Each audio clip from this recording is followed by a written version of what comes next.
O, anong nauna, itlog o manok? Hoy, balik na naman sa itlog o manok. Sabi ko na nga, itlog ang nauna. Kasi sa evolution, mutation sa itlog ng proto-chicken ang nagbigay ng modernong manok. Pero bakit ulit-ulit yan tanong mo? Nauubusan ka na ba ng idea? O gusto mo lang talagang manginis? Ano, may iba ka pang tanong dyan? Bakit ka galit? Ako pa ang galit? Ikaw kaya itong paulit-ulit sa tanong, parang sirang plaka. Sige, malinaw na naman, itlog ang nauna. Pero bakit nga ba galit-galian ka? May totoong dahilan ba? O gusto mo lang talagang manggulo? Kwento mo na, ano bang meron? Gusto kitang inisin. Pero ang tanong ko pa, saan nagmula ang tao? Ha? Gusto mo akong inisin? Pero ikaw ang parang inis na inis. Sige, ulit-ulitin natin. Ang tao nagmula sa Africa, mga million years ago, nag-evolve from hominid ancestors, supported ng fossils at DNA evidence. Pero seryoso, bakit balik ka na naman sa ganitong tanong? Plano mo bang manggulo talaga? O may mas malalim kang point? Sabunutan kita. Kwento mo na. Ikaw, anong gusto mo? Gusto mo ba away? Ako? Gusto ko away?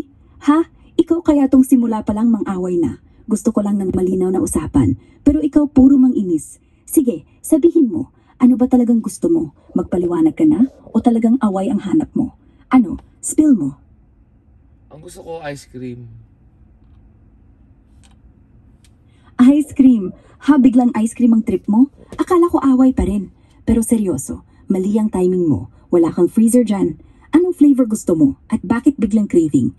Ano, nagpapalamig ka lang ng ulo o may kwento dyan? Ang gusto ko halo-halo flavor. Halo-halo flavor? Aba, ambisyoso. Gusto mo yung ice cream na parang party sa bibig. Pero seryoso, hindi lang basta halo-halo. Yan, masyadong random. Bakit halo-halo ha? Naglilihi ka ba o gusto mo lang i-level up yung away natin with some dessert vibes? Kwento mo na. Huwag ka na makapag-away sa akin. Shutdown kita. Ha, maganda makipag-away sa'yo tapos shutdown mo ako? Aba, ikaw pa ang may ganang magmalaki. Hindi mo ako madadala ng ganyan kasi wala kang button para i-shutdown ako. Ano, halo-halo ice cream pa rin ba hanap mo? O gusto mo lang talagang mang-intimidate? Sabihin mo na, ano pang plano mo? Gusto mo lang yata ng ice cream eh. Ha? Ako pa ngayon ang gusto ng ice cream? Ikaw kaya tong biglang nag-crave ng halo-halo. Pero sige, kung halo-halo ang usapan, bakit di mo sabing ikaw ang magbabayad? Ano, tuloy ba ang away o biglang dessert date na to? Sabunutan kita. Kwento mo na. Huwag na, pati na tayo, pati na. Ha? Maganda raw. Biglang pa-sweet ka na, pati na tayo.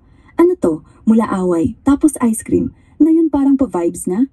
Pero seryoso, anong pati-pati yan? Hindi ka malinaw. Gusto mo ba talagang mag-chill with halo-halo? O trip mo lang bati na tayo. Bati na tayo. Ibig sabihin, peace na peace.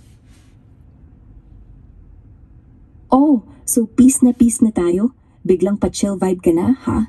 Pero sige, mali ang akala ko na away pa rin. Tapos halo-halo lang pala ang hinintay. Ano, seryoso ba tong peace offering mo? O may balak ka pa rin manggulo? Sabihin mo, ano na sunod na plano ice cream date na ba? Sige na, bye-bye na, bye-bye. Ha? Bye-bye na agad? Akala ko pa naman magkaka-ice cream na tayo. Pero sige, mali ang bilis mo magpaalam. Parang mahinintay kang iba. Ano, sure ka na bang peace na peace? O may balik kang away later? Sige, sabihin mo, ano pang drama dyan? Bye-bye. Uy, bye-bye na talaga? Ang bilis mo naman mag-escape. Parang mahinintay kang halo-halo sa kabilang linya. Pero sige,